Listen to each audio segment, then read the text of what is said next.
guest, very famous Russian YouTuber, Nikki Proshin. Nikki, maybe you can describe yourself in a few sentences. Who are you? I'm pretty sure many people know you from my subscribers, but maybe some don't.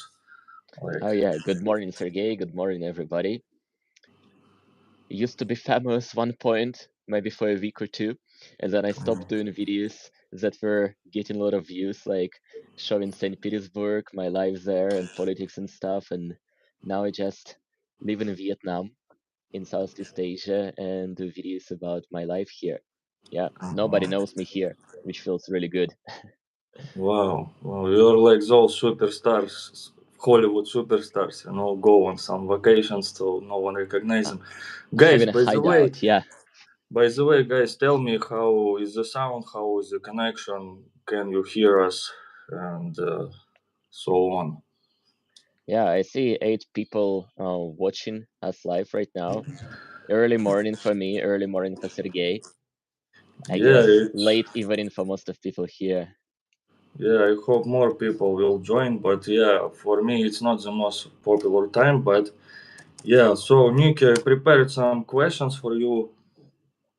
Oh, Uh, I was waking up and like coming here for a morning coffee talk, and now it turns into an interview. yeah, sound is great. Occasional lagging. Wow. Okay, very slow. But Nikki, why do you wake up so early in Vietnam? Because when I was in Vietnam, I noticed that Vietnamese usually wake up very early, like even at 4 in the morning.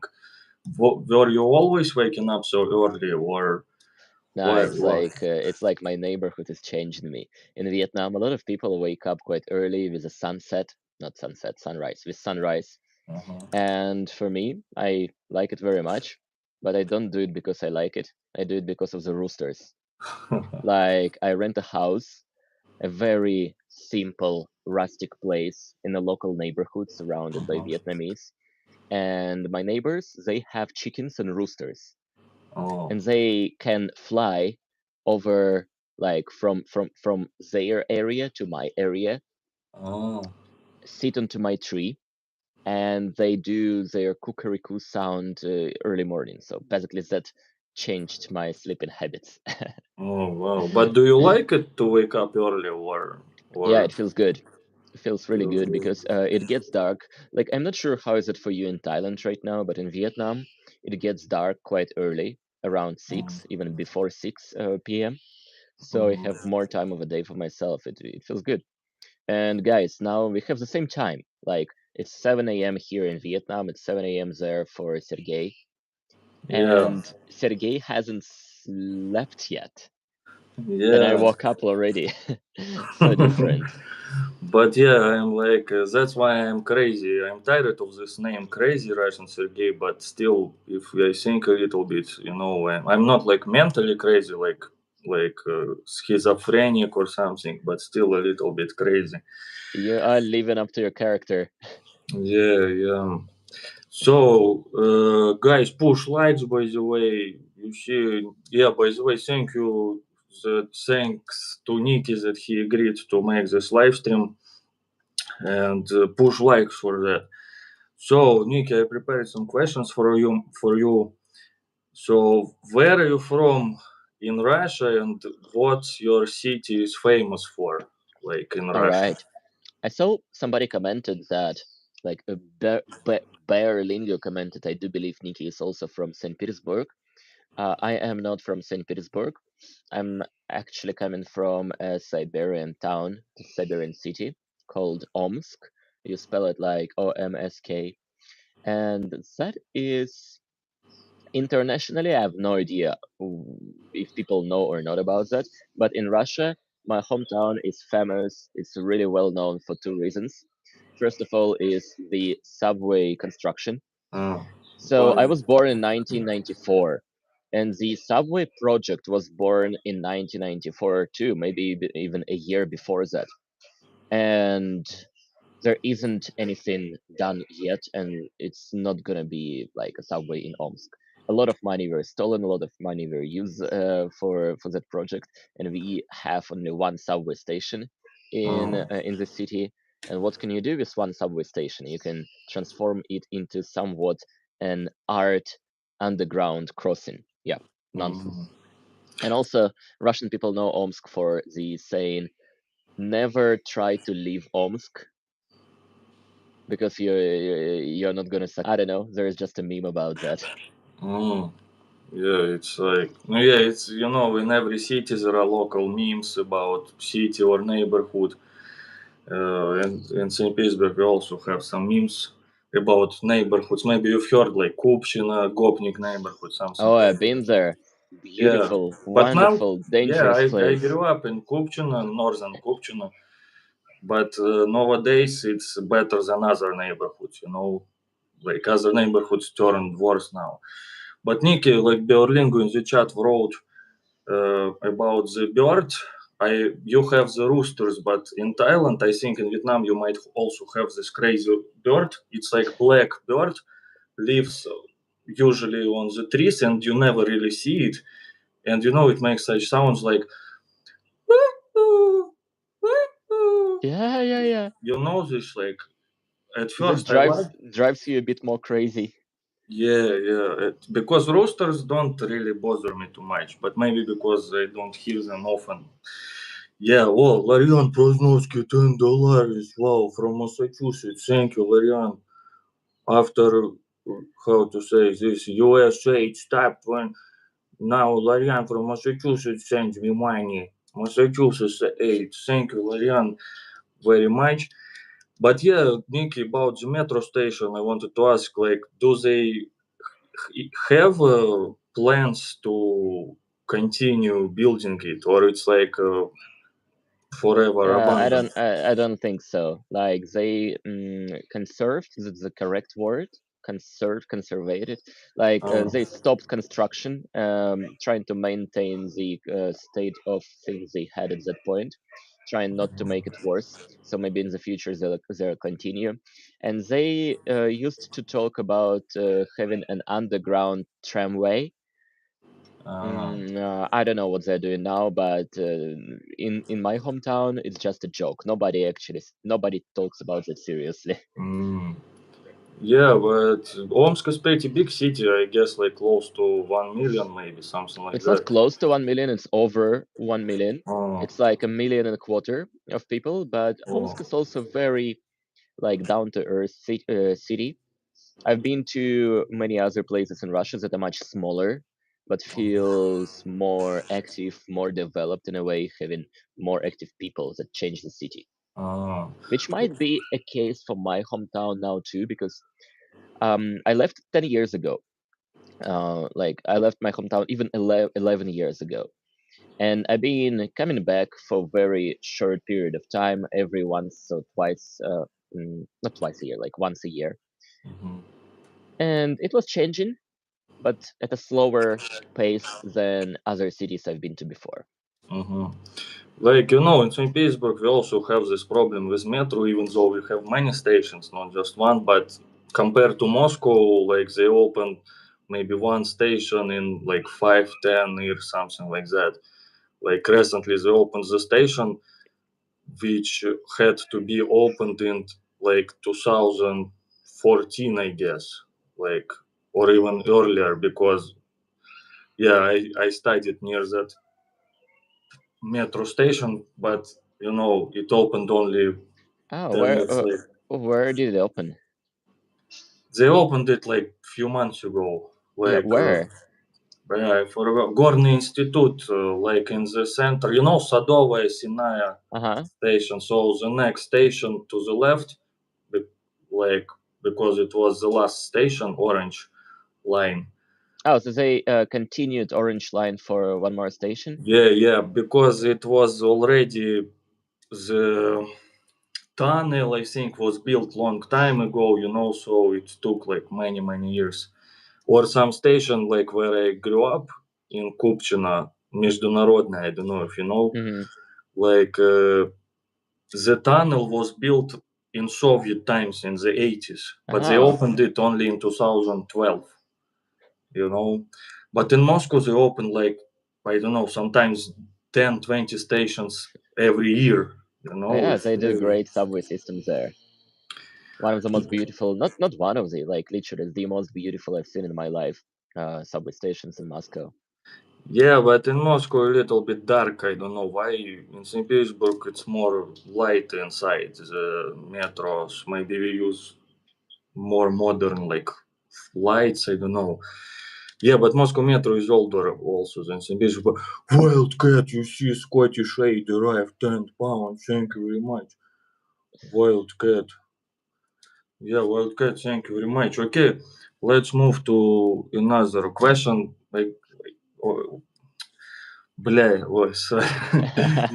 Yeah, Nikki, by the way, what did you do before YouTube career, if it's not a secret? I was teaching English in China. Yeah, I knew Like about it. That's why I there, asked. there is some kind of jobs that is mm, called like white monkey jobs in Mm, China. mhm, Basically, it can be anything that grants you a job not for your professional skills, but for the color of your skin mhm, or for the different outlook compared to locals. And when I was in China, like since 2015 to 2019, it was a big trend to hire a Westerner to be an English teacher. And the first things that schools were looking at, not all schools, but a lot of schools, they were looking at how a teacher looks because Westerners they were selling better than local teachers, local English teachers. mm. And Yeah. I got lucky to find a school that didn't care about my English, and I was Mhm, going there for like uh, every week twice, and it lasted for about 1 month, and then I understood that it's something that I enjoy, and I put some effort into actually becoming a better teacher. And I found a school that actually cared about the way I have my classes, and mhm. I worked in that school for 4 years. Oh, wow. They spent half a year teaching me, educating me how to deal with Chinese kids, Mhm. and it was really good experience. Yeah. I see, I see. Yeah, I also lived in China for not for so long, but maybe in general for around a year. But I did this extra acting jobs, and sometimes like even filming in advertisements. Like Yeah, that is white monkey job too. yeah, yeah.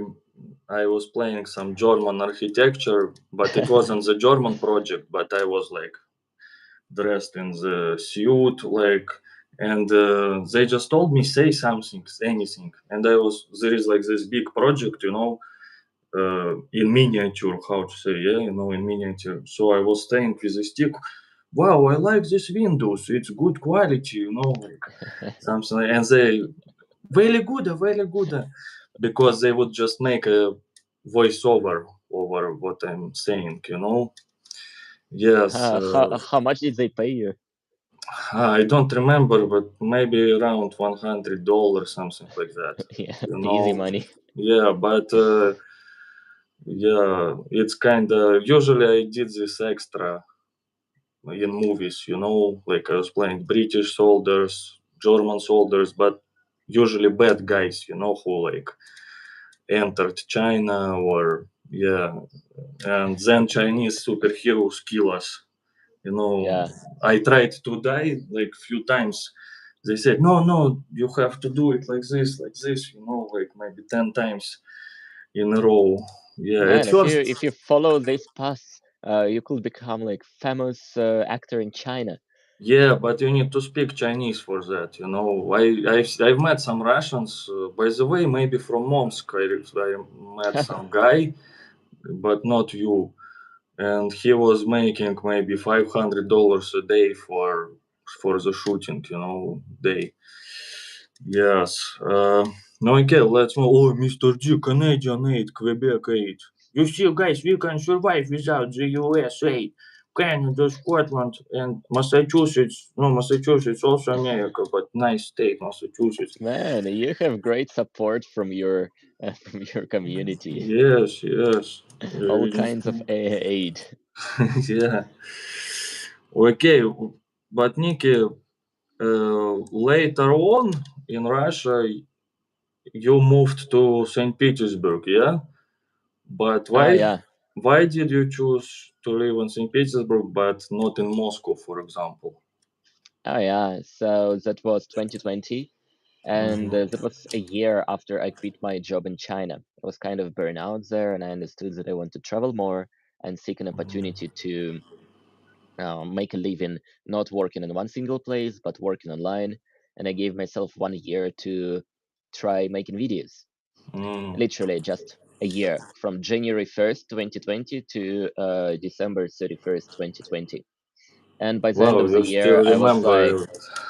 yeah, because it was exactly 1 year. It was my New Year resolution for Ah. 2020. And that time, it was about 11 months in, 10 months in, and I realized that my money is coming to an end. I had my last like $700-800, and I was staying in Asia. And I Mhm, thought it's better to stay in Russia without money, like in my country without money, mhm, rather than find myself having no money somewhere abroad. So I returned to my hometown. It was a really cool trip. Lasted 2 months for coming from Bangkok to Omsk, all mhm, through Russian Far East. And then I was sitting in Omsk having just $50 mhm, and no income stream. I was like, okay, time to find a job, like edit videos for somebody because I learned how to do that, or do something else. mhm, But then my channel picked up, and I was like, huh, okay, canceling job plans, doubling down on my channel. mhm, And I was choosing. I was never thinking about staying in Omsk. That was kind of a safe harbor for me to stay without money, to slow down, and to figure out what to do next. But once I figured it out, I chose between either I'm gonna go Moscow or St. Petersburg. And at first, I planned to stay only for like a couple of months and then go somewhere else. But I came to Moscow first for like 2 weeks. Then I came to St. Petersburg for 2 weeks. So I wanted to experience the dynamic of the city. And once I was in St. Petersburg, I understood that that is kind of place I want to stay longer. I met wonderful friends there in a very short span of time, and I just stayed there. Moscow will be much easier because my father and some of my friends, they lived in Moscow that time. mhm, In St. Petersburg, I had nobody that time, but mhm. somehow that city attracted me a lot, and I stayed for a year and a half. It was really a good Oh time. wow! But did you feel did you feel this culture in St. Petersburg, cultural Oh capital of yeah, Russia? it's so different. It's like Moscow and St. Petersburg, so different cities. In Moscow, I could see myself being very hardworking and productive, Mm-hmm. and thinking much about work, and having an atmosphere like that. In St. Petersburg, I feel more like slower life, Yeah. more, I don't know if sophisticated is a correct word, because Moscow also can feel like sophisticated, but St. Petersburg felt much more cultural to me, and much more informal, if that is the same word. Like, I wanted to say неформальный, Mm, which means there are so many people who do not look like um, most people you see on mm. the streets. They look differently, they behave differently, they live differently, and I really enjoyed seeing that kind of people in St. Petersburg. Yeah, they usually go to center. All of these people, who are different. In the center, you can see this informality. Like, but if you go to some Gopnik hoods where I grew up, it's you can see more also Adidas and Hmm. stuff like that. But yeah, in Moscow, they even climb the escalators, stairs in metro.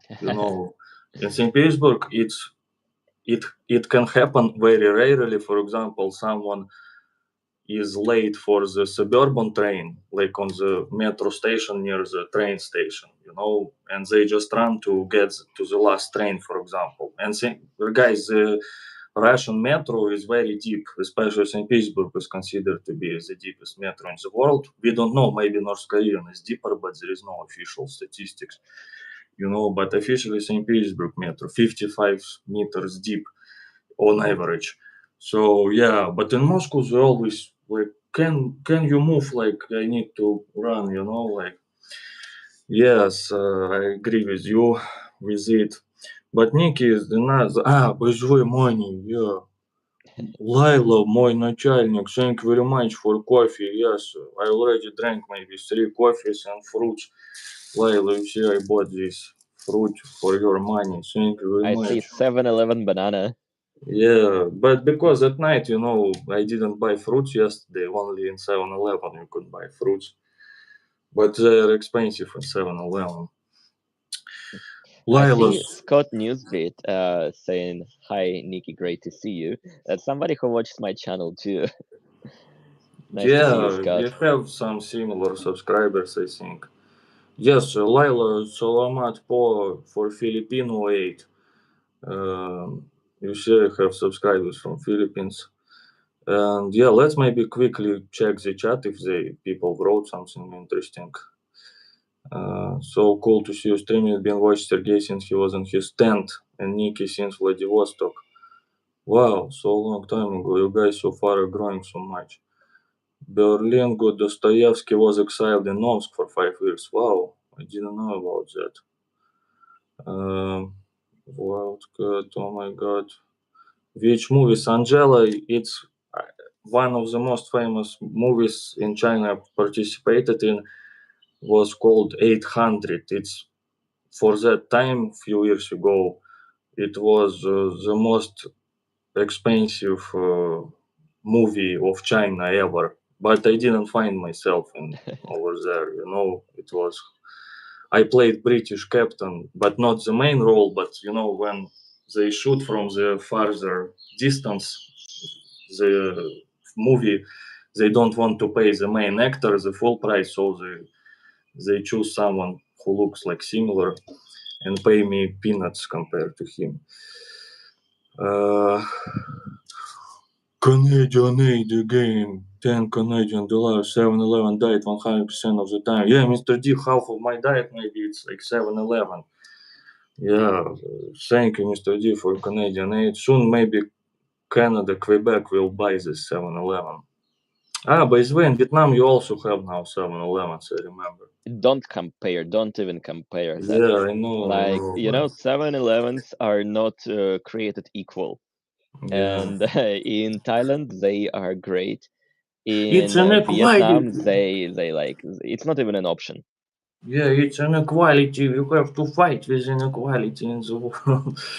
If you Yeah, fight with 7-Eleven inequality, maybe it will become like Vietnamese 7-Eleven everywhere. So don't fight it. Let go yeah, of yeah, Thai yeah, yeah, 7-Eleven. Let yeah. it be.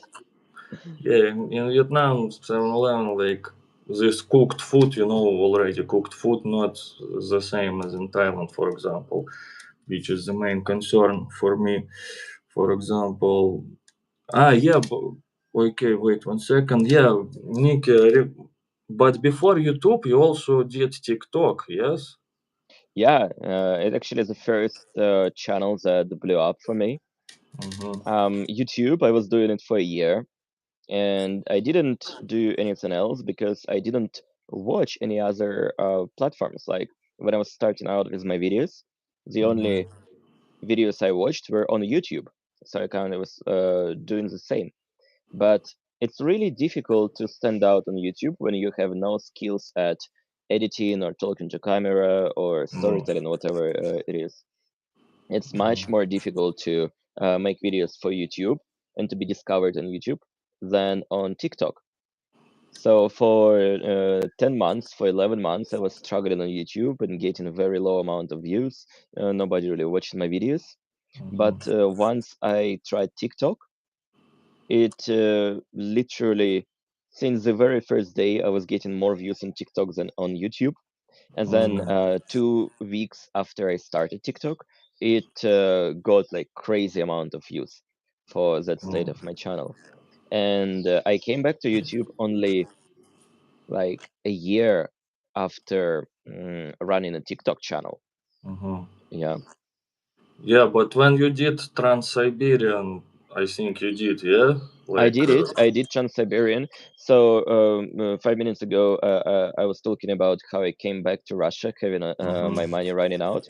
I was staying in Bangkok, and I was considering coming back to Omsk, my hometown in Siberia, either from Moscow, through Moscow, or through Vladivostok, and I chose Vladivostok.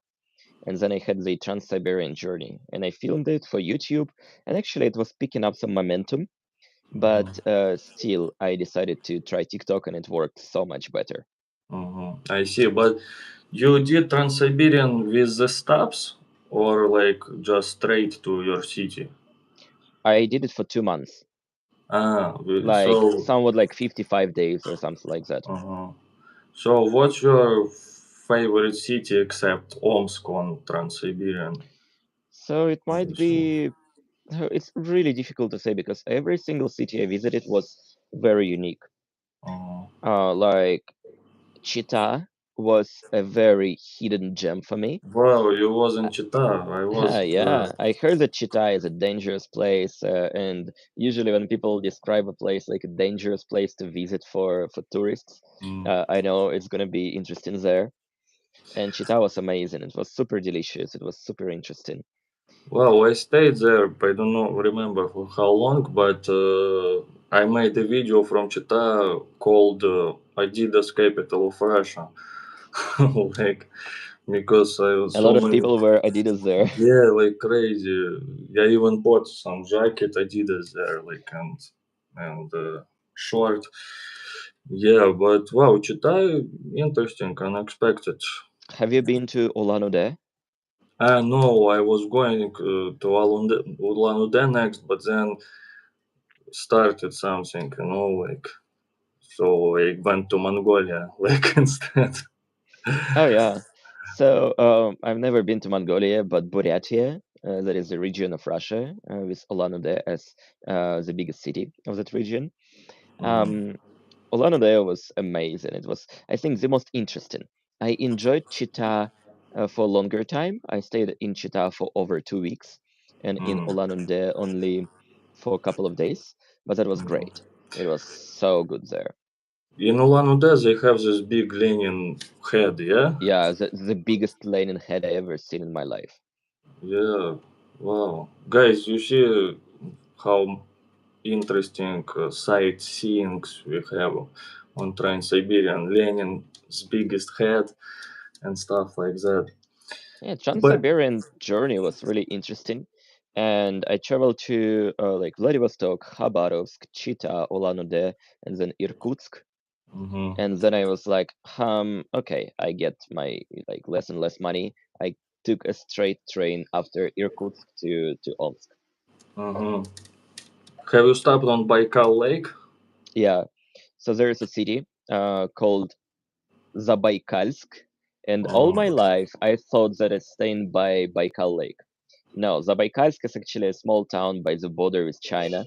I've been there once. It's so far from Baikal, but also it's there is, Zabaikaisk, yeah, it's Zabaik. away, like somewhere behind. Yeah. But there is another town that I visited on my Trans-Siberian journey. I think the name is just Baikalsk, Mm. and that is staying by the south part of Baikal Lake, and it was really cute, cozy place. Yeah, it was good. Really beautiful place They have in Baikal a Lake. small town or village. I think it's more like, поселок городского типа, Hmm. like Babushkino on the Baikal Lake on Trans-Siberian steppe. Hmm. So also on Baikal Lake, but I missed it when I was going there because it was no, I slept, I think, as usual. Okay. By the way, did you experience some crazy things or on the train itself, like when you were going? Crazy Man, stories. there's no train, no long train journey comes without an experience, without Mhm. the experience. So think Russian trains, specifically Russian trains that take you far away, is a great place to meet all layers of society. If you Mhm. take a train, let's say from Irkutsk to Moscow, it will last you like what, 4 days to cover, 4.5 days. Mhm. And during this time, you will see somebody, like you will see so different people.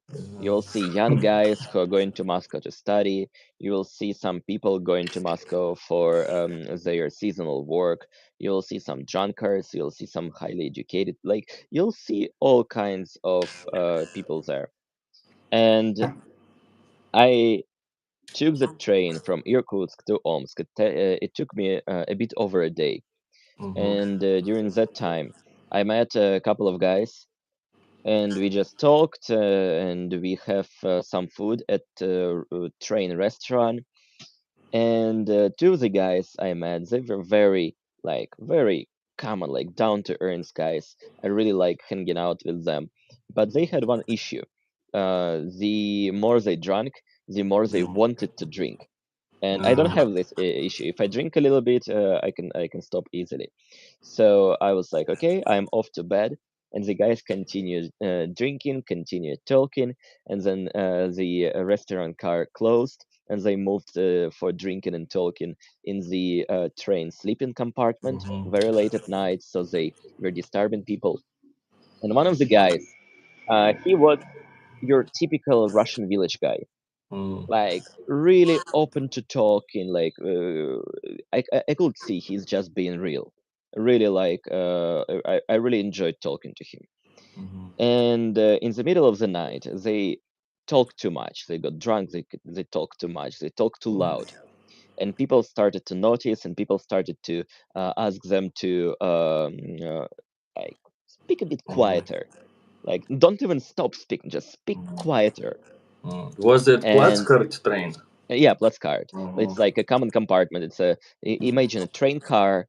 There are 52 beds next to each other, going in long corridor. In one compartment, there is going to be six beds without any borders. It's like one bed, another, another, another. Like they go like that. 54. 54. 54, not 52. Yeah, I think so. Yeah, so it was a public compartment. It's like no sound as isolation. It's just everybody can hear everything. And the guys could not control the level of their conversation, and they were Mhm. disturbing people so much that somebody called for the train employee. The train employee was like, okay, if you do not stop talking that loud, if you don't sleep now, next station comes in 30 minutes, police is gonna take you down from the train. Mhm. And that village guy was like, I don't know, he enlightened or he had some kind of realization in his mind, but he said, you know, you are right. I'm guilty of that. I disturbed you guys. I disturbed you people. And Wow. he insisted to have police taking him down the train. Oh, wow. Everyone around was like, "You crazy? We're in a shithole." It's like it's a random station where a train stops for like half a minute, for a minute, and then goes. Middle of nowhere, Mhm. not a town, not even a small town. It's like a random place. Uh, um, and the guy, he was going from his village to Moscow to earn money for his like some big family thing. I cannot remember what was that, but something really Mhm. significant, like big. And everybody in the train woke up. It was already around 2 a.m. In the night, and Mhm. everybody was telling him, "Come, come, we don't want you to like leave the train. We want you to Mhm. calm down and to just sleep." But he got that mindset of, no, I let you down, I disturbed you, I have to be Wow. punished. And police came on the stop. Train stopped for like 10 minutes because of that. And police tried to convince him to stay in the train. Police was like, you don't want to get out of the train here. Just just sleep. Mhm. No, he insisted, and he disappeared in the middle of the night. Like he left the train. I have no idea what happened to him, but yeah, he left, and we Wow. just continued our journey, and we slept in like I slept in 5 minutes. Wow. It's the man of honor. Like, maybe because he was drunk, man of his word, something like that. Yeah, but that was a sudden switch. He was just talking to the second guy, and then one moment he's like not talking to him anymore, but taking all the blame for himself and leaving. Like Wow. I don't know what happened in his head, but now he is that kind of guy in my life who had a big goal of going to Moscow, securing a job. He had a job secured, and then changing his mindset in the middle of the night and getting out in the middle of nowhere. Like I don't know. Wow, wow. It's like you can write a book romance, about this Trans-Siberian stuff. Yeah, I was doing Trans-Siberian 7 days in a row, like no from Moscow to Vladivostok, but I stayed in the VIP uh, car, like just two Mm. pieced together.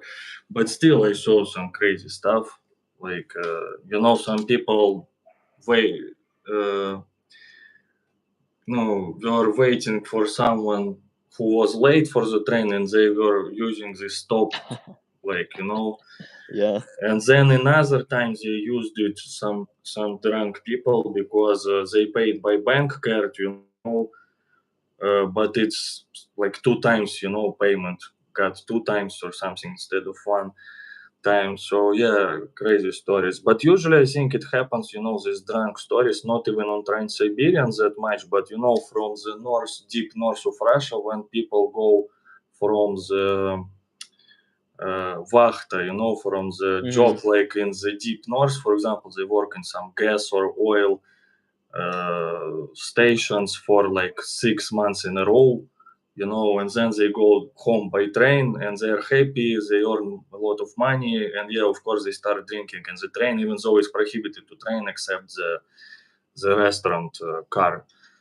Yeah, and over there, like many crazy stories happens.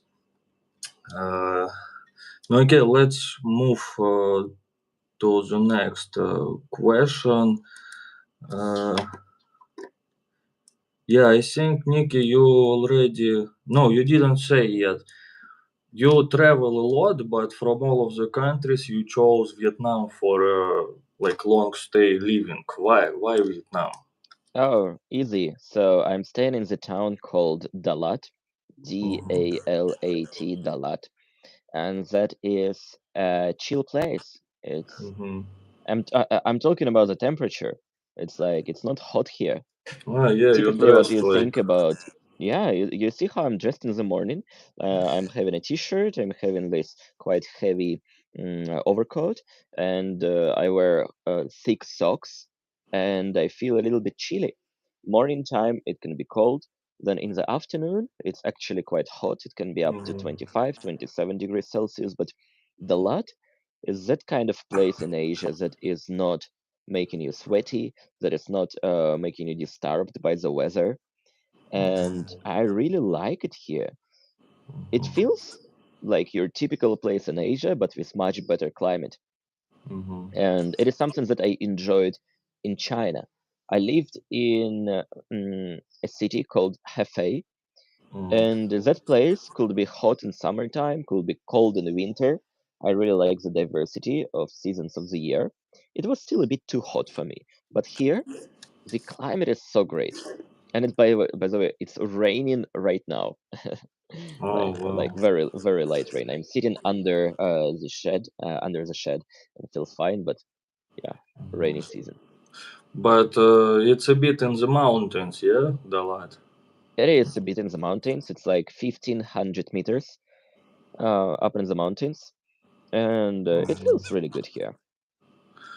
Lisa Borat baby. Oh, USA it came back. I've heard because the court tries to cancel Trump's uh, uh, Trump's like wanted to cancel USA, but courts in USA tried to stop it. So Elizabeth Bam, you see it working. Thank you very much. It's Lemon beating someone. Wow. Um, wait, okay. Let's move to the next question. Now I want to hear your answer for that too. Why Thailand? White Like Island. how long are you gonna stay there? Well, it's not because of boom boom, because I can't afford it anyway, But how I'm to? sure handsome guy as you are, you can find a cheap or even free one. Yeah, but I'm now on antidepressants. They killed my libido or libido in English, so I am kind of a bit making pause from it. But yeah, it's in Bangkok. You can find good girlfriend, but not. I'm now in Pattaya, so here it's impossible. Even if you're even if you look like David Beckham, like me. So yeah, but yeah, Thailand because I like the food here. For me, to be honest, in Asia, kind of hard with the food. You know, like in Vietnam, for example, I liked Vietnam because it's the every time something happening. Like very kind of active cities, but you stay in calm city. But I mean, like Ho Chi Minh, Saigon, Hanoi, like a lot of interesting stuff. Also, this communist history is kind of interesting.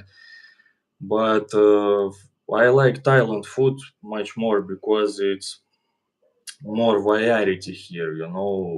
And you can eat Thai food, but if you're tired of it, you can eat some capitalist food. And if you're Man, it's the tired, same here.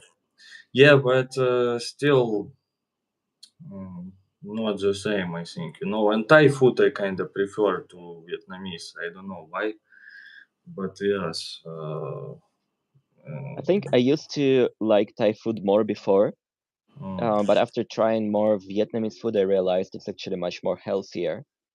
And if I eat every day in Thailand, like local Thai food, I might get more issues with my stomach compared to me eating Vietnamese food every day. by the way, yeah, I was in Vietnam 3 times, and I've never had stomach issues in Vietnam. But in Thailand, I had. Now I don't really have it at all, maybe because I got used to Asia. But my first times in every country, like in China, I had stomach issues. In Thailand, first time, like first day immediately, or second day it started. But in Vietnam, I never had it. Yeah, but I don't know. In Thailand, as you said, 7-Eleven is very important thing for me because I don't sleep at night sometimes, often don't sleep at nights. So I can go to 7-Eleven and buy this, like, a lot of cooked food. But in Vietnam, 7-Eleven, it's much less option for it. And at night, many food and other food places don't work. So in Thailand, in this case, more comfortable for me. But Vietnam is more interesting for making content for me, for example, than Thailand. Because in Thailand, just I like to live here, but just not that many topics which makes me interesting, to film because I don't want to go into this nightlife stuff which can give you lots of views, but I don't want to make channel about it, only about it. And I would feel bad before like some Thai people who friends I met, I don't who even subscribed to my channel. So I would feel bad to film like this. No, lady boys or something on the street, just for views or something.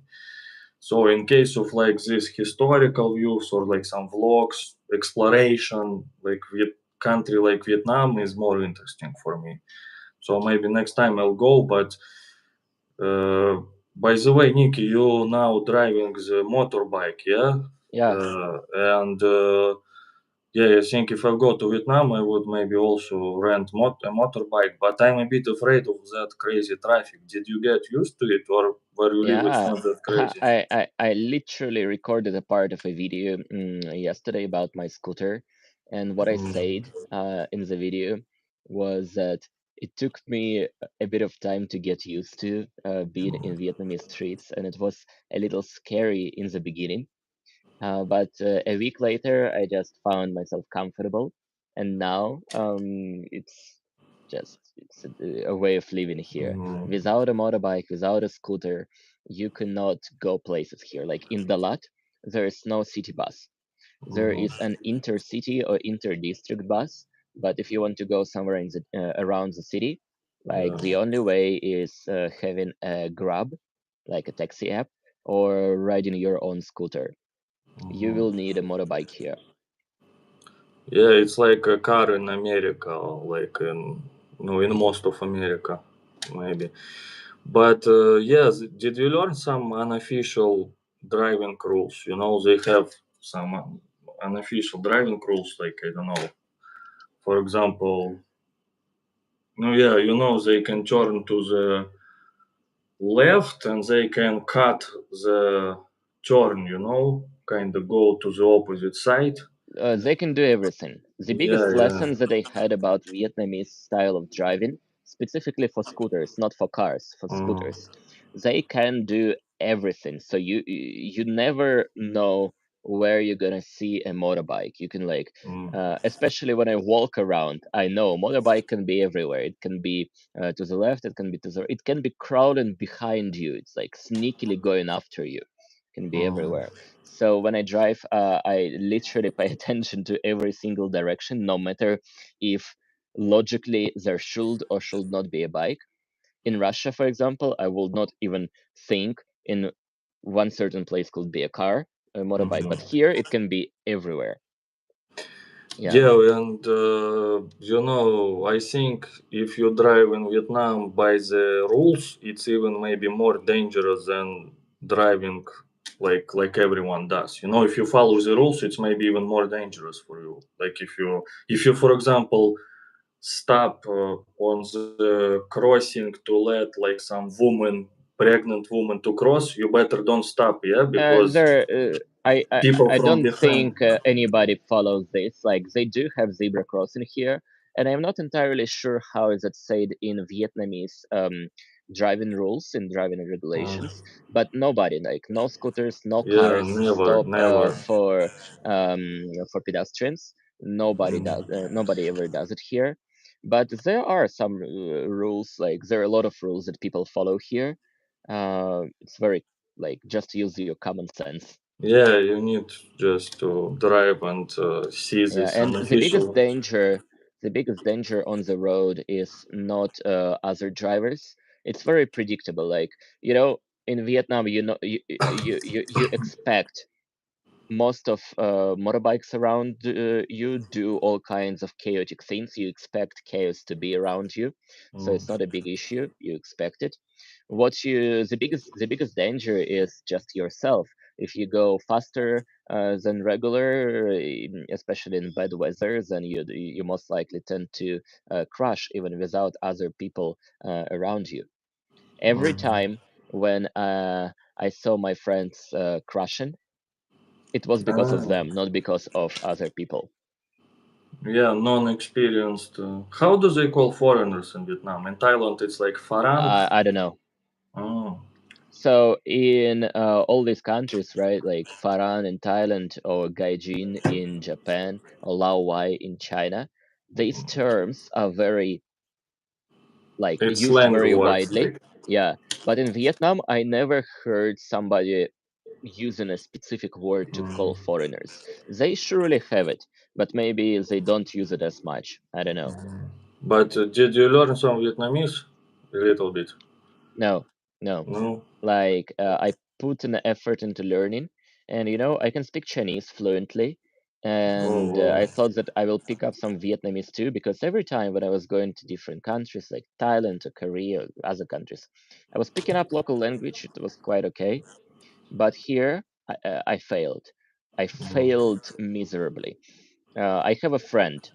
His name is Nop, Yeah. like local guy, but I couldn't pronounce his name correctly. It's like NGOC in local language. And I Tons. hired a teacher. I hired a professional tutor, a Mm. Vietnamese, to teach me how to pronounce my friend's name. I failed. Like, no. Yeah, you know how they pronounce Russia like nga? Yeah, something like that. Yeah. Nga. Blah, it's Russia, crazy. NHA. NHA. Nah, And nah.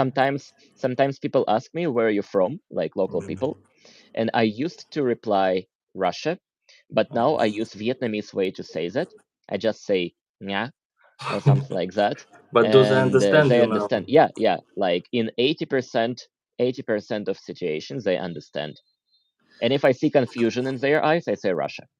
Oh, yeah, because when I stayed in Laos last year, there were like Vietnamese hostel, Vietnamese business like in Laos.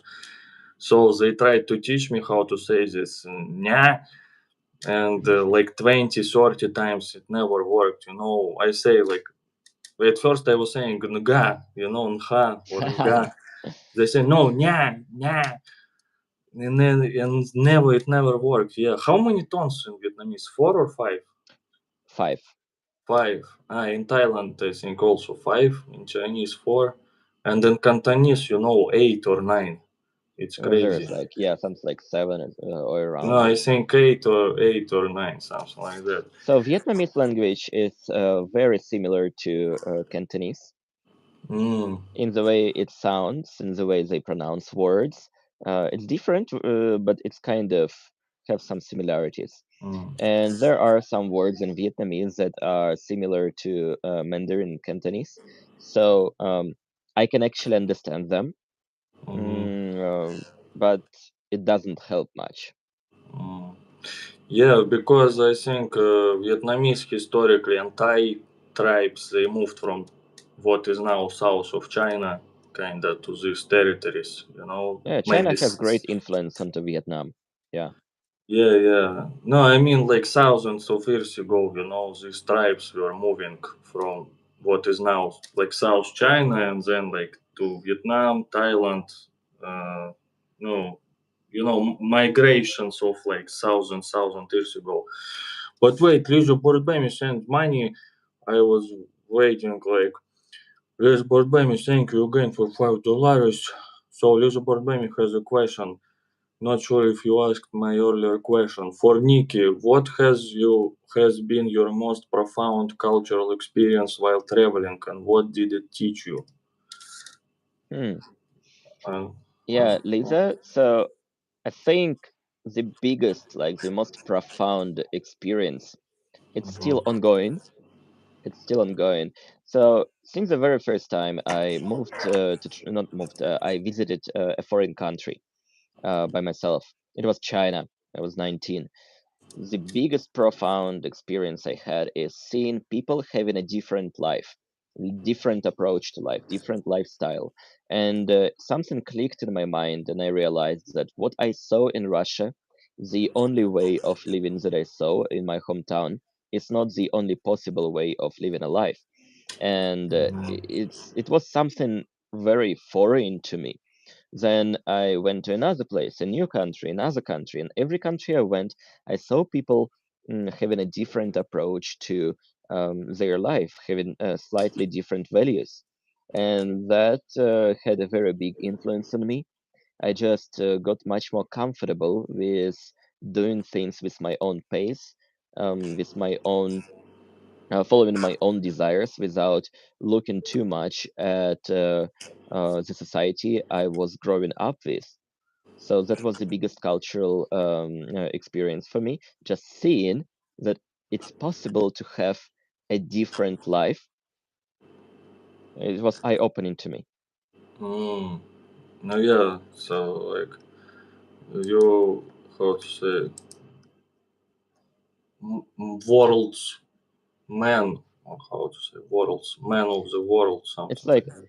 every country I go, I pick up a bit from people I meet in that country. Mm-hmm.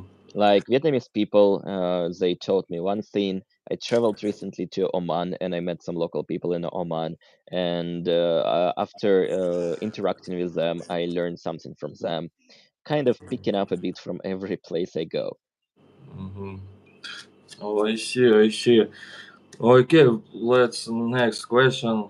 Uh, so, Nick, if it's not a secret, maybe you can tell us how much does life cost in Vietnam? Or, for example, you can just say in general, like let's say how much the motorbike rent cost a Man, month, or like I am apartment. well prepared for that question, because the video I'm gonna upload soon is gonna be about my life in Dalat, and a part Uh, of it is exactly talking about the cost of uh, living.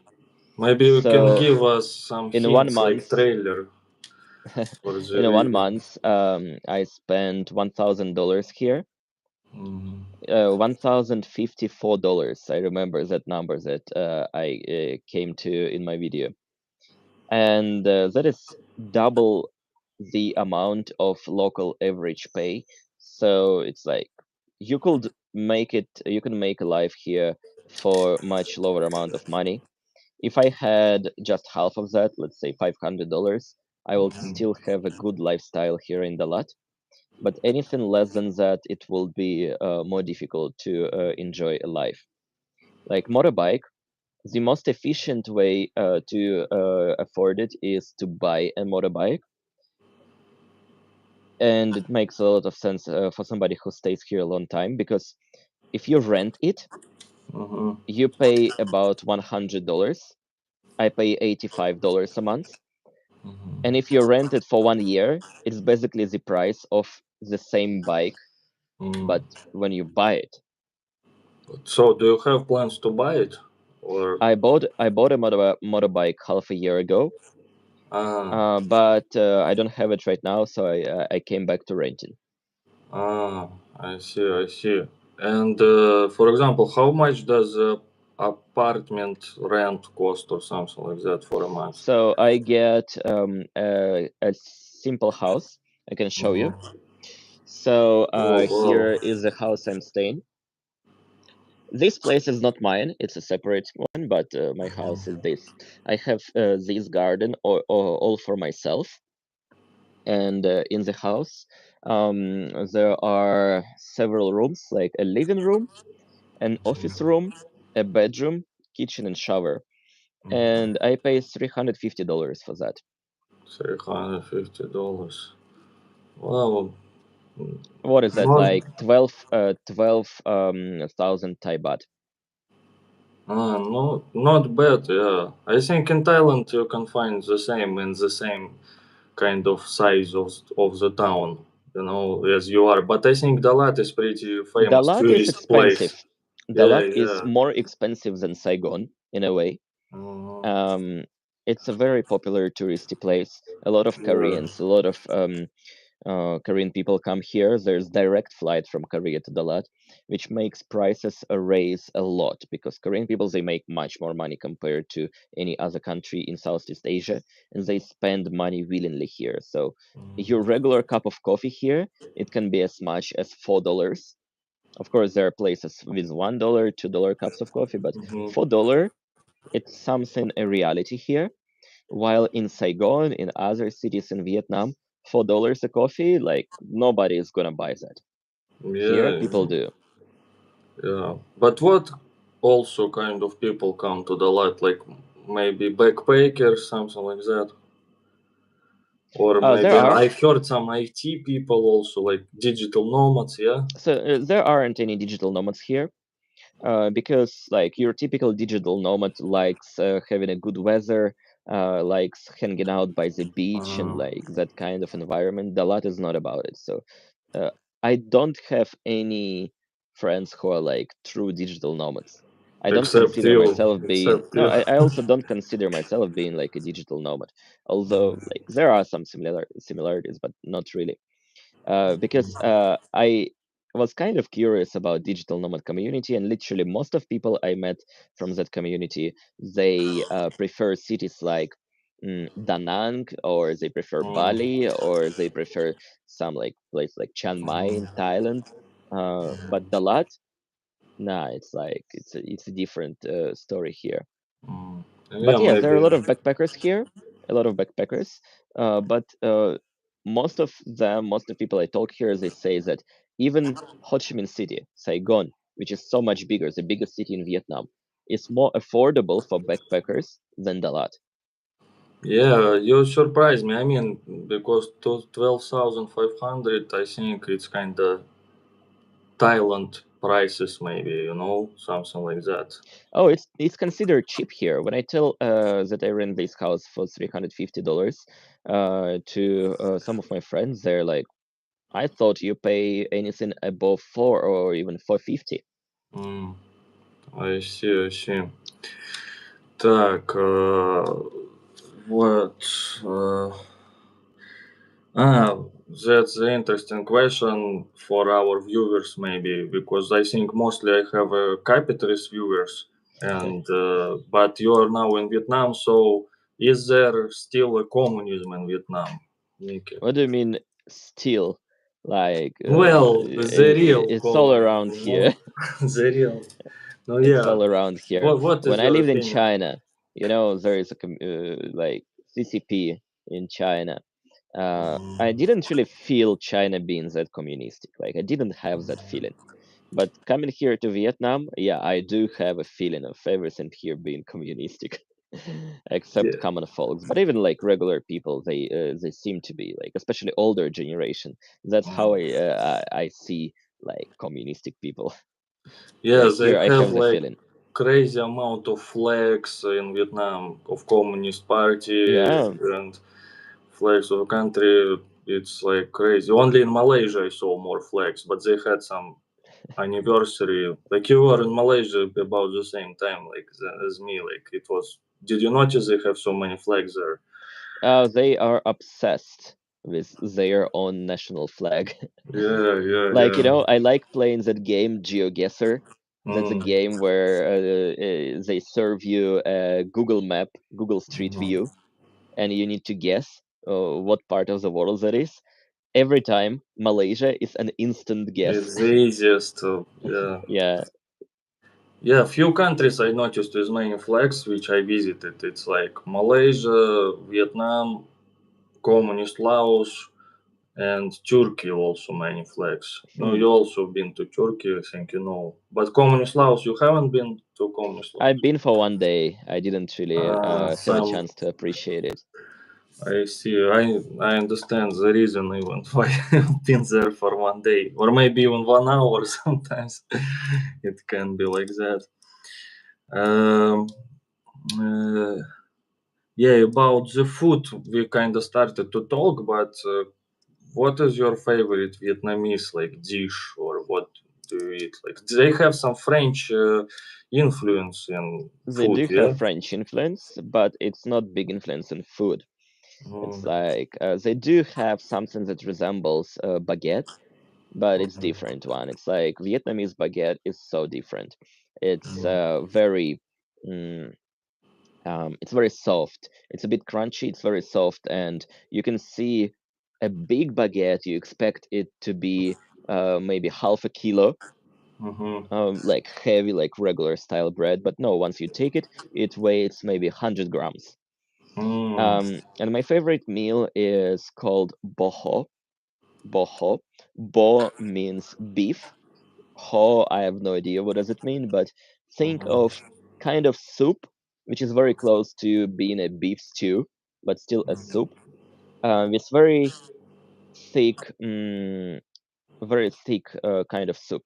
It's really mhm. flavorful. It's a little bit sweet. It's very meaty. They put big pieces of meat there, and it's my favorite food in Vietnam.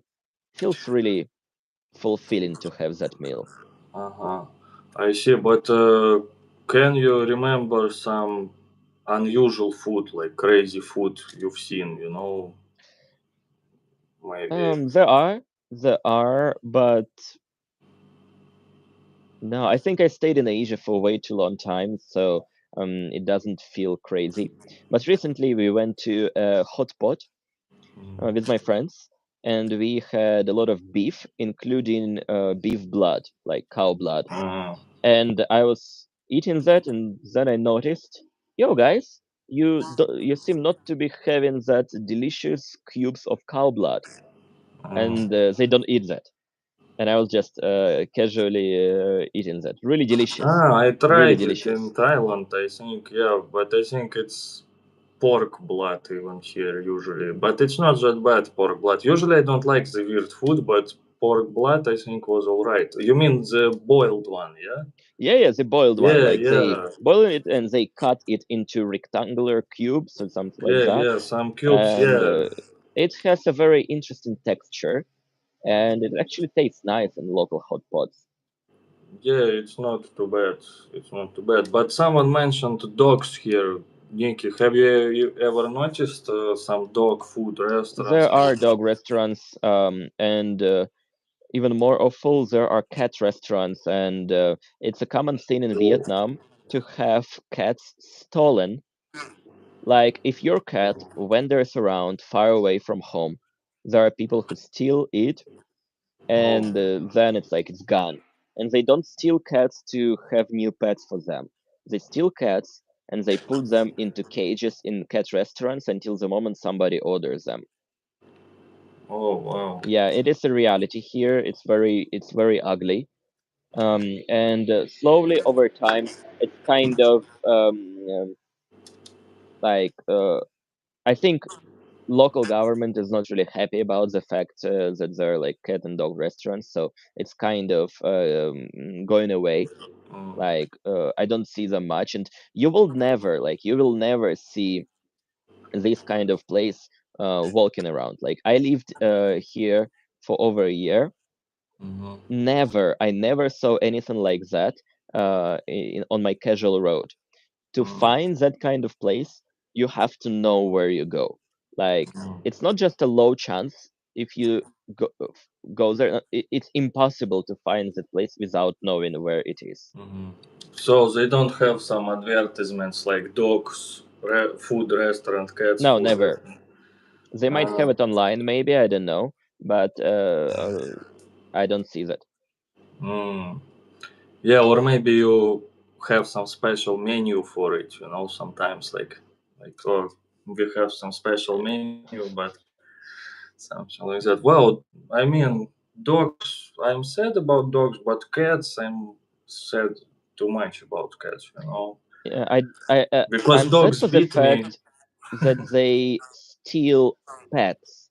Like, Ah, I yeah, don't have pets. anything Yeah. against people cooking dogs or cats if they are breed as cattle, like same way as people breed cows or pigs.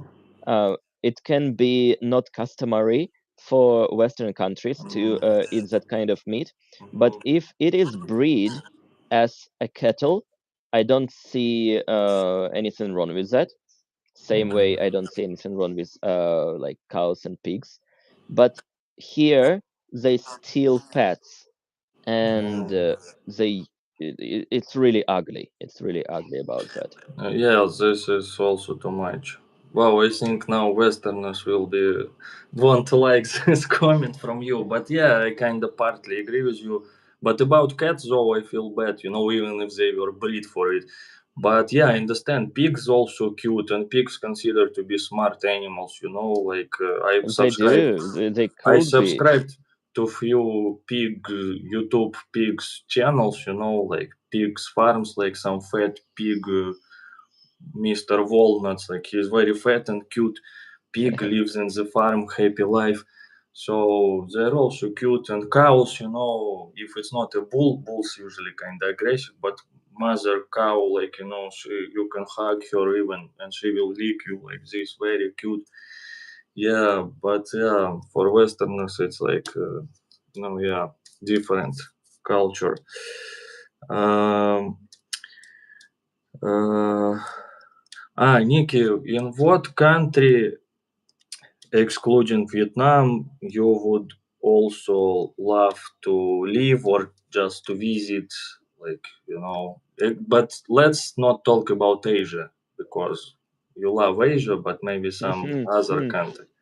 All right. So I was thinking about Latin American countries, and I Mhm. would like to experience living in Chile. Mm, Yeah, I actually had a plan of going to Chile and having it my home base for some period of time, and then mhm, traveling to other countries across America. It didn't mhm, happen because I stopped at the lot for longer time and I really liked it. But I was Mhm. thinking about doing that, and maybe someday I'm gonna do. I wanted to live in Morocco. Oh wow. Totally different lifestyle, different continent. You know, I traveled a bit to Middle East. I traveled to Qatar. I traveled to Oman, and also to United Arab Emirates. And I was amazed by the lifestyle they have there. It's like going to a different planet. Coming to Mhm. Asia after living in Russia was like a different planet. And then Middle East and African countries, it's a different planet. Latin America is different planet. So I would like to live somewhere like that, experiencing a totally different lifestyle. Where I would not love to live is North America. I would not love to live there. Mhm. Visit, travel, yes. Live, no. I would not love to live in Europe. No, I don't want to live in Europe. Visit, maybe stay for a month or two, yes. But I don't see myself living long term there. Recently, I had a discussion with my friends about life in America, life in Europe, and it's simply not safe there. I Mm. feel so safe across Asia. It's like it's so safe here Yeah, you that let me you interrupt you for. Yeah, lose yeah. a feeling of taking care of your surroundings. It's not an issue here. Yeah, I just wanted to add that it's hard even to explain this feeling of safety. You just feel safe and that's all. Like, you It's can something go. that you don't even think about. Yeah, It's yeah. just a part of your daily life. Nothing is gonna happen to you here. No matter what Mhm. country I stayed in Asia, like I lived in Thailand, like Sergey right now staying. I think I stayed in Thailand around 9 months, maybe even a year total. I Mhm. lived in Vietnam. I lived in China for years. I lived in South Korea.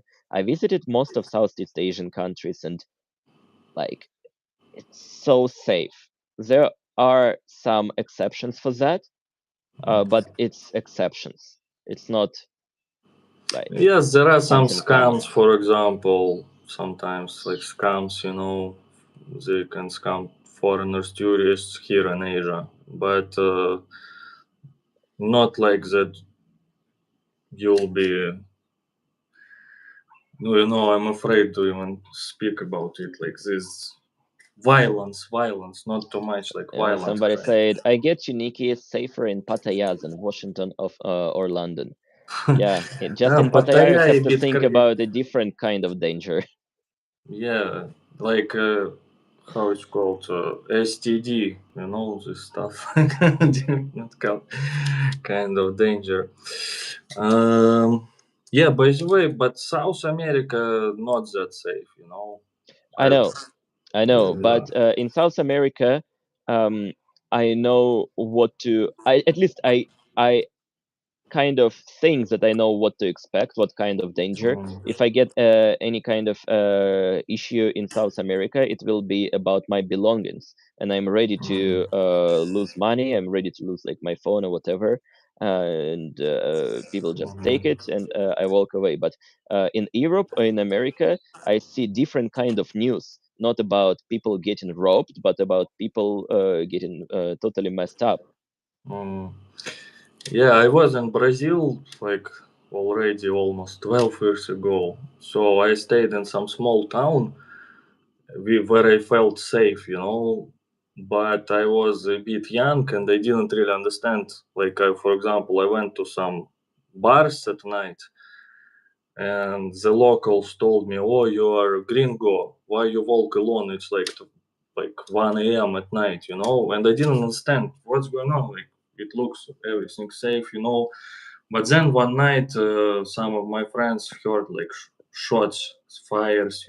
So sometimes people confuse that, for example, they can go to Brazil or some South American country for a week or two and nothing happened to them, and they tell everyone, wow, it's all safe.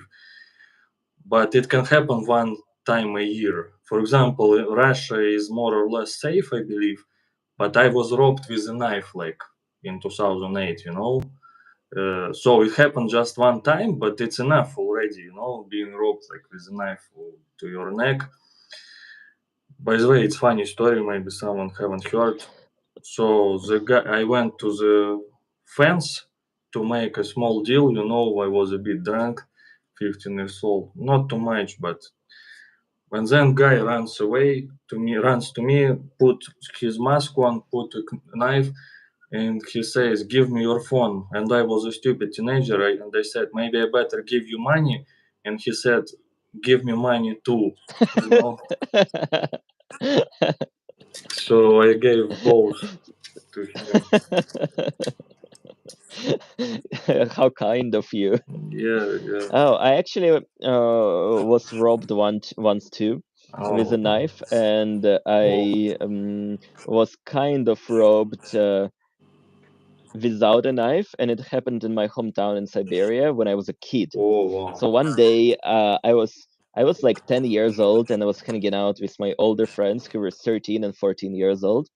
We were coming back Uh-huh. um, after buying some New Year fireworks, Oh, and a random guy had a knife to my friends, and he robbed us our fireworks and something like 20 American cents on top of that.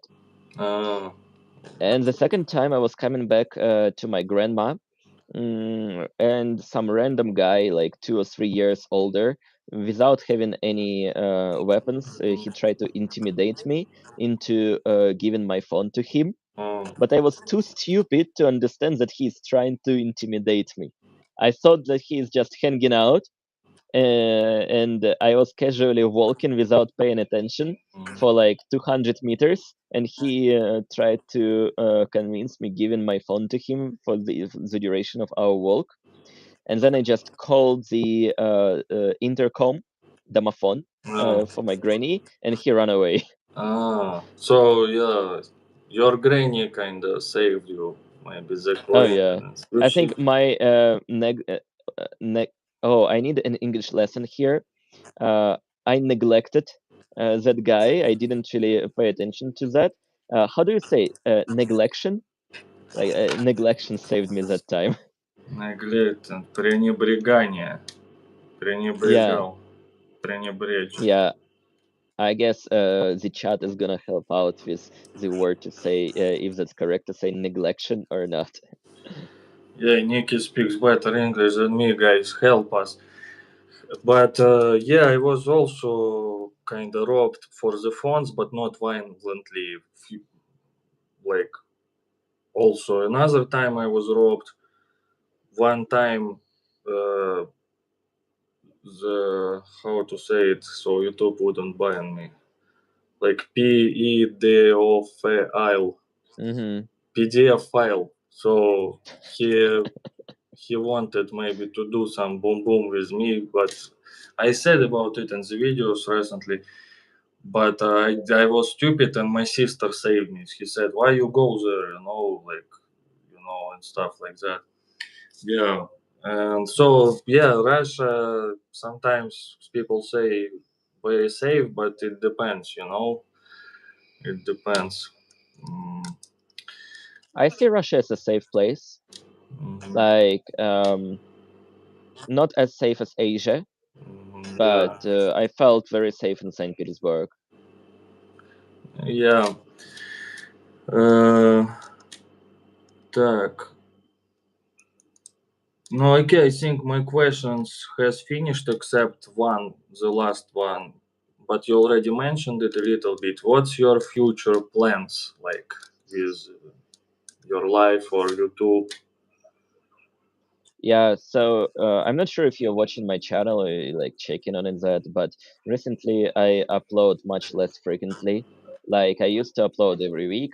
There was time I was uploading like 2, 3, 4 times a week, but recently I upload about like once a month, and I want to learn making better videos. And it takes time. It takes some effort, some time to focus and write a story and edit it the way I like. So I want to be better at making videos, have not as many uploads as before, but make it better. Yeah. And that's about my channel. Future plans, I want to slow down in the lot. I really feel good staying here for a longer time. And in between, having some very active trips somewhere abroad. Not not traveling nonstop, but having maybe a trip every couple of months, and the rest of time stay in the lot. And edit. Not just edit, just have a daily life, have a slow, simple daily life, and I feel good here. I really feel Mhm, this place is the right place to stay. mhm. I see, I see. So, guys, you can ask some comments, some questions in the comments to Nikki or me. I don't know. So, and push likes, 36 likes only. It's crazy. Let's see some like, wait, some questions. Yeah, and Blur says Nikki's editing has gotten S tier. Super good. Oh, thank you. Wow. I think I think it's still staying on B or close to A tier, and I'm pushing it to come to A tier in my personal perception, Mm. and someday it's gonna come to S tier too. Yeah, But but I compare myself and my videos to channels that have millions of subscribers, that some channels that I personally find very entertaining to watch, and compare to them, they are S tier, and my channel is like B tier, coming close to A. well, my tier is then my new tier or something like. Man, your charisma and your community is S tier. But what is S tier? It's like super tier or what? No, it's like when you make tiers for make any kind of ratings. It goes A, B, C, D, E. Uh, E is like the lowest, then D is a bit better, C a bit better, B a bit better. A is like it's really good. Like B is good, A is really good, and S. I don't really know what does S stands for, but for me it stands for superior, uh, and that is just like that is the like the best one. I understand because I supreme leader, superior, supreme. Yeah, that's I understand this rating. I have ministers like they are A level, and I am supreme leader, the only one S tier. Wow, Mr. D, bonjour, merci beaucoup. So, Mr. D, Monsieur D asks you, Nikki from oligarch family of Omsk? So somebody asked before, Nikki, if it's not secret, what is your deepest, closest secret or something like that? Hmm, Uh, yeah. they found I, it. I, s- They digged it deep enough. wow. Um, Yeah, Sergey, like your community, like people here, are really great. A well, good amount of humor. You didn't pay attention to the chat, or you didn't read it aloud, but there are some really fun things happening in the chat. yeah, I saw it's a party elite having fun. My party That is elite. party elite, and I think at one point when you talked about your libido, somebody got confused about that. So now you have to set up a new libido department. Ah, yeah. Well, I had sex minister, but now he disappeared. Retired. Yeah, yeah. Sex minister from India. Uh, так, let's see, maybe. Isn't Tomsk and Omsk secretly the same place? No, but Tomsk is farther, I think, than Omsk. Yeah, to So say in farthest. Omsk and Tomsk, we have a joke that Omsk is abbreviation for something that I can translate as a faraway place for sending prisoners. Oh, And Tomsk, you see, it's very noticeable, like very similar. In Russian language, the word also is starting with T, тоже, also. uh, So we have a joke that Tomsk is also a faraway place for sending prisoners. but wait, is it related to the name or just because It's they're related historically? to abbreviate to the letters. It's like OMSK, отдаленное место ссылки каторжников. And Tomsk тоже Wow. отдаленное like it's somewhat like a local joke. Yeah, guys, it's abbreviation from these letters OMSK, which even happened before the Soviet Union, probably, yeah, because Katorniki. Like in Russian Empire times, they sent, like Dostoevsky was, someone mentioned in Omsk in the Silka. Yeah, he was there. Dostoevsky was there in exile. Like it's probably the thing that international community might know about Omsk. Yeah. М, эм, так, Chile probably most European Nikki. Nikki is the reason I'm planning trip to Dalat. It's also dreaming if it's everything Oh yeah, included. welcome to Dalat. Uh, Rural Canada safety pretty good. Cars are parked in the driveway right now, not even locked. Yeah, I've heard the story. Someone stealing cars in Canada and sells them even in Russia or in Africa also. So you better close your cars, you know. In the north of Thailand, they eat rats and frogs. I would eat them. Yeah, I've seen in the north of Thailand, they woman. What's wrong with the frogs? So we found Like one of my favorite Singaporean food is exactly frog congee. uh, but wow, Nick, I didn't expect you are so brutal, evil like with food. Destroying all kinds of animals. Yeah, in the north of Thailand, I saw the woman walking with a big plate on her head, even without hands, not holding it. And there were maybe 20, 30 rats without a skin, like with, блядь, хвост как будет? A tail. Yeah, with tails, like rats with tails. Yeah, yeah, but this stuff I don't even want to try, to be honest. Um, okay, I'm blur. Holy crap, it's Nicky. I have a secret crush on Nicky. No one tell him. Okay, oh, sorry, I already said it. Shouldn't have told me. Well, uh, if it's not a secret, is Nicky a deeply closeted Soviet guy? Uh, I don't know what it means. Yeah, Berlingo, it's Yeah, maybe more about I me. also I'm didn't so. get that question. No, like secretly that you're secretly Soviet, I think. You're hiding it, but you're secretly Soviet. Maybe that's why you moved to communist Vietnam. I actually was getting a lot of comments like that when people heard me going to like China and Vietnam. Mhm. How many months Nikki spent in China rehabilitations camps? I Enough think it's not to have rehabilitation. my own reinvented. Huh? Enough to have myself reinvented. Yeah, yeah. So he's a new person now, like with proper thoughts. Um, Так, oh, new money. Лизу Бурдбеми. Thank you very much. The question: do you find it easier to connect with fellow Russians while abroad, or is it more awkward, or does it just depend on the person? Wow, interesting question, by the way. And by the way, is Do you there have many? any Russian friends, Sergey?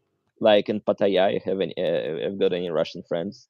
Uh, no, but in Pattaya, I'm like temporary because I always move, But yeah, I think you're finding friends when you are doing some similar stuff, For example, in China, I've met some Russian friends. We are not in touch right now, but I mean, because we did the same stuff, like, doing this like white monkey jobs and stuff like that. Yeah, but in Pattaya, it's most you can find some drinking buddies, something like that. But I don't want to drink now. It's just like, oh, you drink, wow, it's so cool. But next day you think, why did I drink? It's like waste of time. So yeah, but I plan to stay in Bangkok for long term. So I hope there I can find some Russian friends. Because in There is Pattaya, a big Russian community. yeah, but and I think it's, I don't know if it's polite to say this way, the Russian community is more quality in Bangkok than in Pattaya, you know. I think you avoided Pattaya, you didn't come here, or have you? Yeah, yeah. I've been to Pattaya once, and I understood I don't want to be back there. Yeah, so here it's like, you know, Tagil, like this from Russian. Yeah, I don't get why you're staying there. Like No, you know, I came here your because choice. my sister was here, so I came here shortly.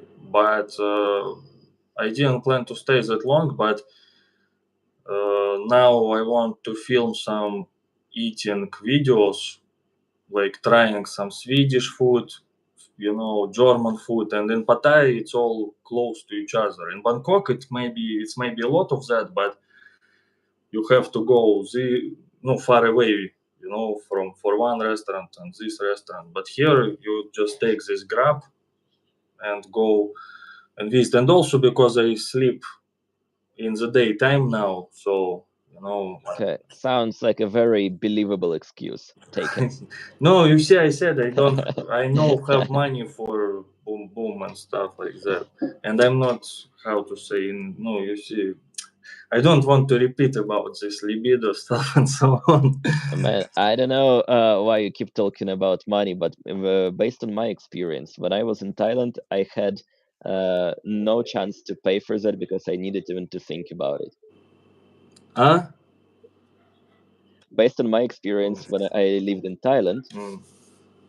I don't know why you talk about money. It's not even an issue there. It's like so easy to meet local people, so easy to meet In foreigners. Bangkok, yes, but in Pattaya, it's all about capitalism. Capitalist love here, you know. Well, today you got some funding, Ah, no, it all goes to the libido fund no, today. covering the capitalist loans. I have like $5,000 about it in loans, in debt. So yeah, thank you guys for sending me this money. Yeah, but what about you? Like in Vietnam, is it easier to connect with Russians or like it's with fellow? Do you find it easier to connect with fellow Russians while abroad, or is it more awkward, or does it just depend on the person? Yeah, in my I experience, I think it find depends on the person. For me, it doesn't matter like Russian or Westerner, but depends on the person because I also met crazy Westerners here also in Thailand, especially Pattaya. You know, it's just crazy, and crazy Russians here. So I even like blocked them everywhere. You know, they made me so uh, стыдиться, как я забыл. shame. Yeah, they made me. I I was so shameful of them.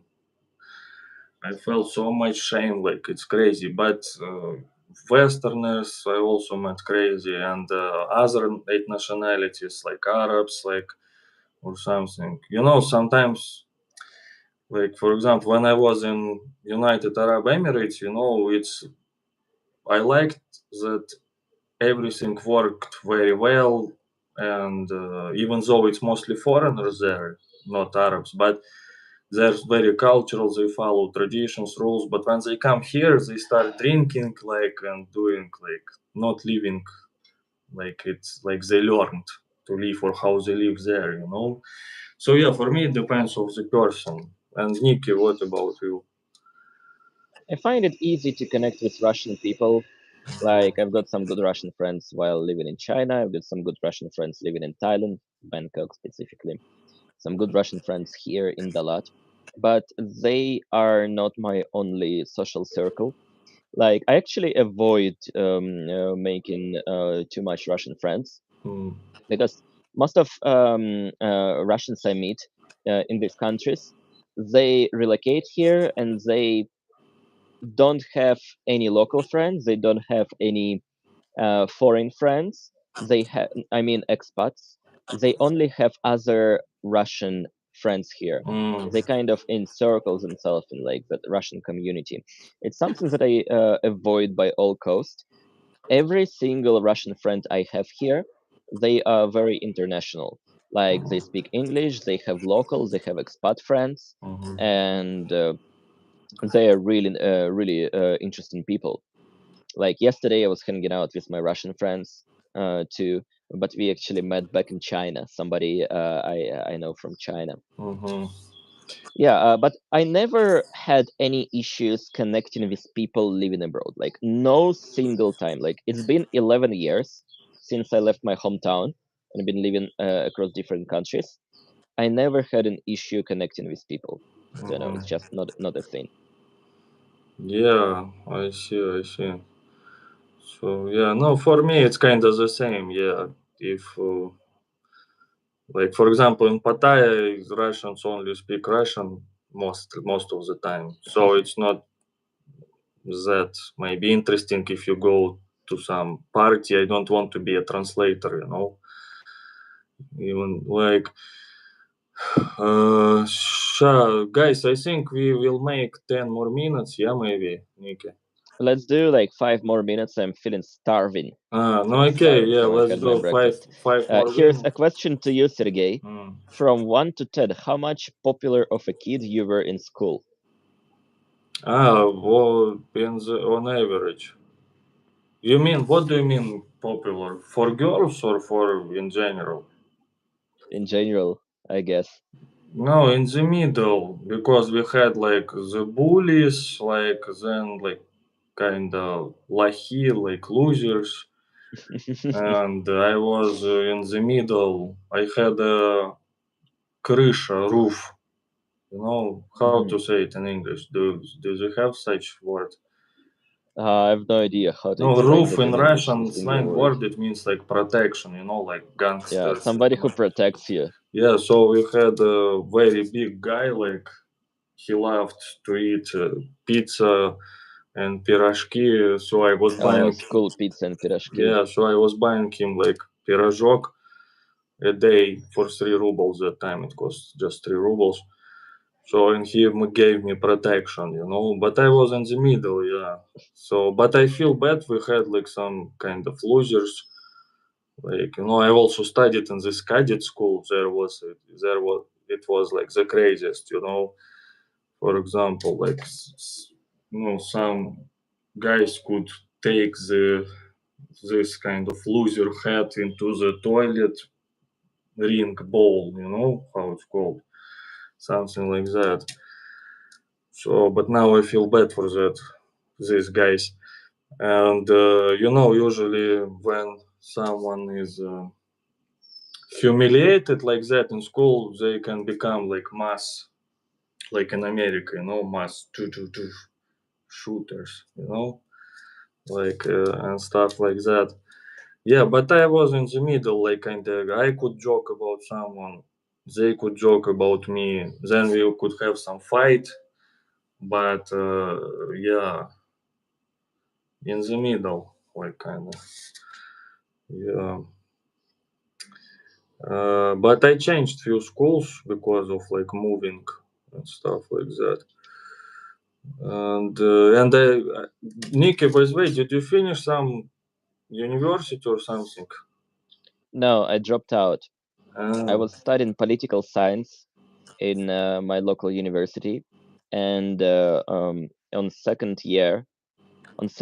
on my third year, I understood that it's not something I want to pursue, and I just gave up on that. how many Like two and a years half did years. you finish? 2.5 years.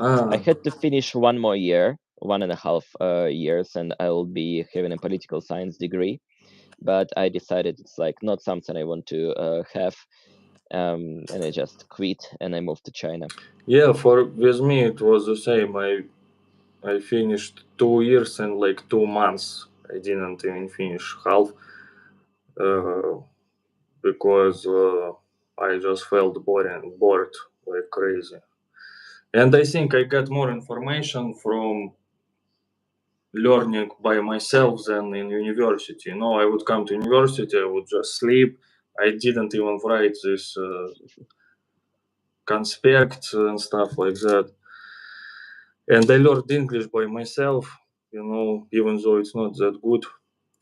Okay, guys, let me find like last maybe question or two. And yes, uh, так, э, э,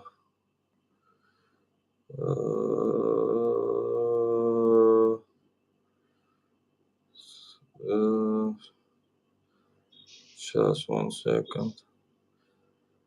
Wow, guys, I don't see any. Let's maybe last question. If you ask and push likes and Yeah, okay, guys, I think if support it's not Sergey. It's like Sergey is absolutely unique character, absolutely unique channel on YouTube. I've never seen a channel like yours in my life, no, I saw and some you're having a crazy great channels. support from your community. I saw more crazy channels, from Russians also. Like it's crazy. Maybe some of them ended up in jails and stuff like that. But yeah, no more questions. No, okay, guys. I think yeah, we can finish here. Guys, if you don't know Nikki, subscribe to Nikki. Uh, yeah, and thank you, Nikki, for Infiltrate my community, who is very nice and having a yeah, very no, different but I way of think I have commenting also things. good community, like no, and it's also my community is not too much political, or something like that. So yeah, I have like party elite capitalist community mostly. So yes, guys, check out Nikki's channel, and yeah, goodbye and push likes. Like yeah, thank you, Nikki.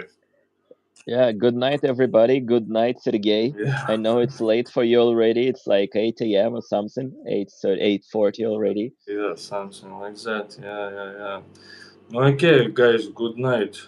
I've pushed this button. Yeah.